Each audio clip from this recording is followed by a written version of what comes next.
The sheriff and Roger had begun to panic. The scientists and the caged Skinwalker-like creatures that lined the nearby wall began to go crazy. Having seen that they had clearly entered into some kind of experiment facility that was clearly aware of their presence, they tried to now get back through the portal and back into their own town. They then both jumped into the portal, but instead of going back to their town, they simply came out the other side, still inside the facility. They both looked at each other with looks of terror, as they realized that this portal was not going to get them out of here. They must find another way to get out. One of the large doors to the lab had opened, and 4 armed men dressed in matching dark body armor entered. Some of them were carrying machine guns while others had flamethrowers. Not waiting to ask them questions, Roger immediately opened fire while running behind cover. The sheriff did the same, although not as quickly. The armed men immediately returned a much higher rate of fire on the point of cover that Roger and the sheriff were hiding behind. The 4 men immediately took different positions and had them surrounded. "You're not getting out of here. Getting shot is more preferable than what other means we can kill you by," one of the armed men said. The men started getting closer while hiding behind points of cover next to the portal. Perhaps out of sheer luck, the most unexpected thing had happened. Bryce, the deputy that had gotten separated from the sheriff and Roger, came through the portal. He was shocked as to find that he was no longer in the woods, but also in the science lab with caged skinwalkers and armed men. This provided the much-needed distraction for the sheriff and Roger to open fire again, catching the armored men at a disadvantage. Roger and the sheriff opened fire at the distracted men, Roger hitting one of the men clearly in the head. The sheriff's aim wasn't as good as Roger's, but he managed to clip one of the tanks of the flamethrower, causing a stream of high-pressure, flammable fluid to shoot out. The man carrying the flamethrower immediately turned it off and began to panic. The man carrying the flamethrower tried to take off one of the tanks while accidentally spraying some of his men and the caged creatures with the flammable fluid. Bryce, being equally caught off guard, opened fire but didn't hit anyone. Bryce then took cover behind the armored men. The tables had turned. The armored men knew that they were outgunned and surrounded. They wasted no time and ran out of the room while Bryce continued to fire, hitting one of them but in an area that was armored, only causing the man to flinch as he ran out. The lab door shut with a heavy locking sound and was now somewhat calm. The sheriff, Roger, and Bryce all met up together near the man that Roger had killed. Roger picked up his machine gun and started putting on his body armor when Bryce spoke to the sheriff. "Hey, sorry about what happened back at that cornfield," Bryce said sheepishly. "All is forgiven if we can work together and get out of here," the sheriff said. The sheriff noticed in the corner of the lab was a scientist sticking his hands up from behind cover. He must have not been able to get out before the armored men came in. "Don't shoot! I can get you out of here." The sheriff, not taking any chances, still raised his gun in the direction, just in case. Out stepped an older-looking man with glasses and a lab coat. "I can also get your friends back," said the scientist. "Friends?" the sheriff said in a questioning tone. "What friends?" The 2 men looked confused. "Are you not here to rescue your 2 friends we picked up in the national park?" "We are now. We're going to need all the help we can get." At that moment, the lights in the lab shut off, only leaving the emergency lights that glowed a dull red near the exits. On the intercom spoke what we can only assume to be one of the original armed men. "We tried to kill you humanely, but now you killed one of us and will now suffer a horrible death." A loud buzz came on, and the cage doors housing the half-dozen creatures slowly began to open. The creatures began to scream with delight and hunger as they were now being released to feed on the men left inside. Roger took aim and fired at one of the creatures, but the bullets only seemed to annoy it. Remembering that these creatures didn't like fire, Bryce ran over to the abandoned flamethrower that was still spewing fluid.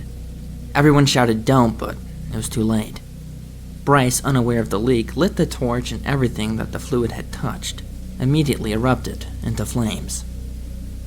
A good majority of the creatures caught fire and screamed. It didn't take long for the fuel tank to explode, killing Bryce and a few of the creatures immediately. The remaining creatures were running around the lab trying to put themselves out, but the fluid had saturated them so much that they continued to burn. One of the creatures that was only somewhat on fire began to attack Roger, but thankfully the new armor that he had just put on took most of the damage. The sheriff began shooting at the creature that was on Roger, causing it to jump off of him. The scientist beckoned the sheriff and Roger to follow him over to the main door, and he gave him cover while he put in the access code. While some of the creatures had died or were still on fire, there was about 1 or 2 of them that had managed to escape the flames. Once the access codes were entered, the heavy door began to open. Roger and the sheriff continued to provide cover as they exited the lab. The lab was still mostly on fire. The scientist tried putting the code in again, but the creatures started coming towards the exit, causing all of them to flee. The creatures exited the lab, but in different directions in the base, causing them to be scattered about. The scientist led them to a room a good distance away, but once inside, they saw that 2 people were restrained on metal tables. One looked like a soldier, while the other looked like a normal person. Roger and the sheriff set them both free and asked them their names. "My name's Andrew, and this is Zach." "Nice to meet both of you," said the sheriff. "We're gonna need to get all of us to get out of here, but we're gonna need to work together. It looks like the creatures are now running around the base, so we need to be careful. Do you guys know of any way we can get out of here without coming across any more armored men or skinwalkers?" asked Roger. Everyone looked at the scientist since he knew the base the best. The scientist paused as he was thinking, but seemed skeptical. "I know of one place where we won't come across any security or the creatures, but it's risky. There's an old section of the base that we keep to the Greys for experiments, but it got out of hand and they lost control of it." Roger interrupted. "Greys? What are Greys?" Zach chimed in. "Greys are a type of alien that have been working with the government for years." Roger's eyes got wide. "Are you serious?" "There's so much more the government isn't telling you," Zach said, chuckling. The scientist continued. "If we push through this section, then there should be an exit leading us back to the national park. However, the section was closed down, the bottom level. It's rumored to have some sort of demon or something, some sort of evil from another world that we do not understand, that dwells within. We have tried to recover this part of the base a number of times, but whatever we send through is never seen again." "Interesting," said Roger. "Is there an armory or a munitions room to better prepare ourselves for this area?" asked Andrew. "There is actually one, but it's heavily guarded, as you would imagine. Plus, I don't think my access code would work on something like that. I'm only a scientist. My access code will get us into that closed-off area, but to be honest, I'd rather deal with the men with guns or skinwalkers before I go down to the bottom level." We all looked at one another and weighed our odds. Pass through a high-tech military base with aliens and skinwalkers, or sneak through a closed-off section that everyone fears what lurks beneath. We did a quick recap on our weapons and ammo, which was nearly depleted. "I think we have to risk it and sneak through," said Roger. The sheriff nodded and told the scientist to lead us to the bottom level. We left the room and checked the hallways to see that one of the sections in the hallway was covered in blood. The scientist led the small group in the opposite direction, down a dark hallway. While passing through the group, they saw what carnage remained of the scientists and even few of the Greys that were not able to escape the reach of the skinwalkers. On a monitor sat a security technician and Director Borsky, watching the small group pass through the base on a security screen. "How did they get in here, and where are they going?" he asked.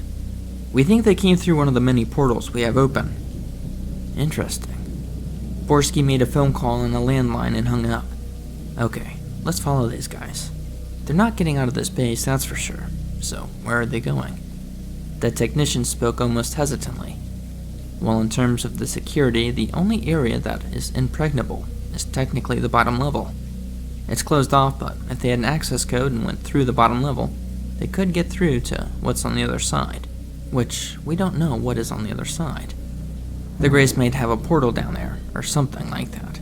Even an access hatch leading to the outside. That's the only part of the base that we do not have explicit knowledge of the security since it's been closed off. Nothing is getting through the bottom level. I can personally assure you, Borsky said, confidently. Let's help them get to the bottom level, he said with a grin. I'm interested to see where it takes them.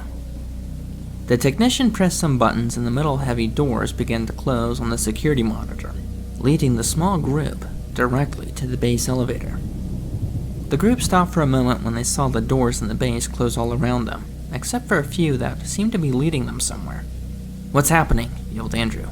Are they closing in on us? No, they're guiding us to the elevator, said the scientist. Why are they helping us? Zach looked up to the security camera and said solemnly, They want to watch. They know we can't get out, so they're pushing us to our deaths.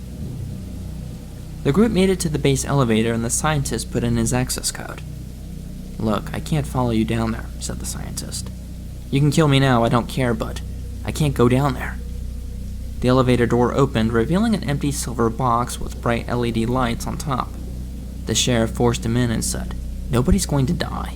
We're all going to get out of here. Even you. The old scientist began to weep uncontrollably, like a frightened child, begging to be killed. What's down there? Roger whispered to himself. The small group now descended in the elevator for a couple of minutes. Each minute passing felt longer than the one before it. They must have descended a couple of 100 feet before the elevator slowed and eventually stopped. The elevator door opened, revealing the most odd setting.